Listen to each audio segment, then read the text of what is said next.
The National Aeronautics and Space Administration, NASA, can point to many proud and glorious chapters in its history. But as yesterday's tragedy reminds us, there have been setbacks and heartbreaks along the way. We look back now with correspondent Martha Teichner. When the Soviets beat the Americans into space with the launch of Sputnik in October 1957, the reaction in the United States was shock and paranoia. Sputnik was a serious threat, if not to our immediate security, then to our sense of security. How could we win the Cold War if we were losing the space race, if our rockets couldn't even get off the ground? Russia beat us again on April 12, 1961, when cosmonaut Yuri Gagarin was the first man in space. Ignition, liftoff. Mercury astronaut Alan Shepard was right behind him.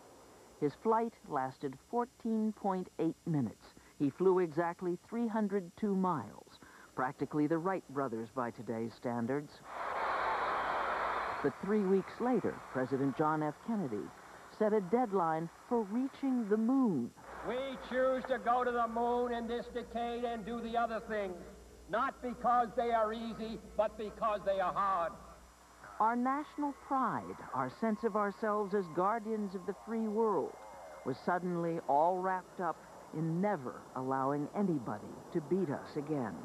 Godspeed, John Glenn. The men with the right stuff became America's new heroes. Who hadn't heard the name John Glenn after he became the first American to circle the Earth in 1962? That's one small step for man, one giant leap for mankind. When Neil Armstrong and Buzz Aldrin did finally set foot on the moon during the Apollo 11 mission in 1969, it was one of those moments the entire world stopped to watch. Everyone around the world, including the Soviets, took notice when Armstrong and Aldrin put up an American flag on the moon on live television and demonstrated that this free society was capable of achieving something that had seemed like science fiction, that had been essentially a dream until a very short time earlier. Space historian Andrew Chaikin wrote A Man on the Moon, a chronicle of the Apollo space program. Unfortunately, the national priorities had shifted dramatically since Kennedy made that challenge. And by the time we landed on the moon, we were more concerned with inflation. We were being torn apart as a nation by issues like civil rights and the war in Vietnam. And space had fallen from the national agenda. The space shuttle was NASA's answer to changing times. Its selling point was that it would be a kind of combination airplane and spacecraft, reusable and therefore supposedly economical, each one good for at least 100 missions.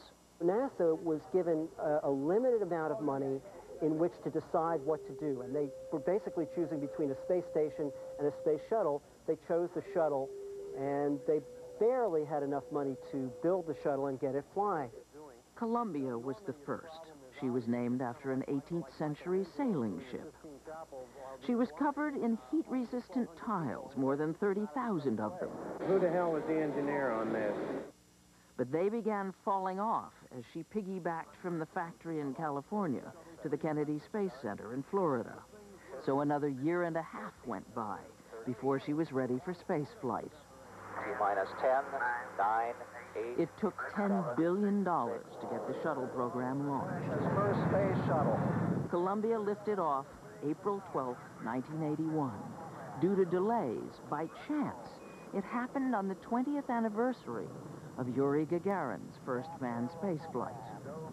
An estimated 600,000 people turned out to watch this wonder of engineering streak into the sky.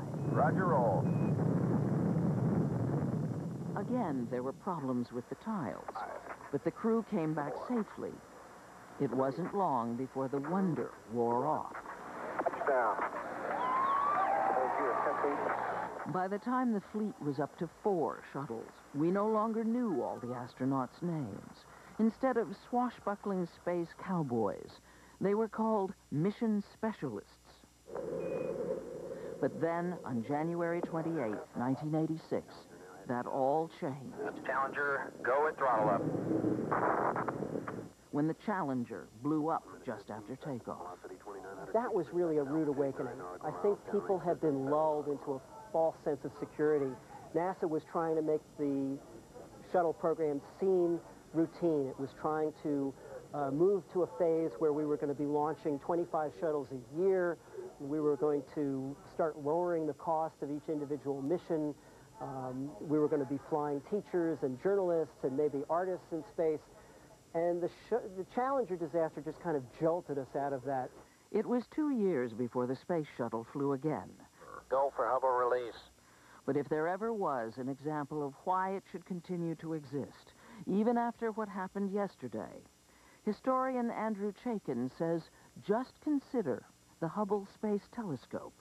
On the last Columbia mission to the Hubble telescope, they installed a new camera that's sort of like going from 35 millimeter movies to IMAX. Hubble represents, in my view, one of the shuttle program's finest hours. That's what space exploration's all about. 3.5 years ago, Columbia went in for what was referred to as her 122 million mile tune-up, a 17-month refit intended to bring her up to date. Good for another 20 years, some at NASA speculated. On January 16th, she lifted off for what we know now would be her last mission. Former astronaut Story Musgrave flew aboard the Columbia. When asked once how risky it was, he answered, "It's a beautiful butterfly that's bolted to a bullet." Columbia now rolling on to the proper azimuth for a 39-degree inclination to orbit. Shuttle in a heads-down, wings level position for the 8.5-minute ride to orbit.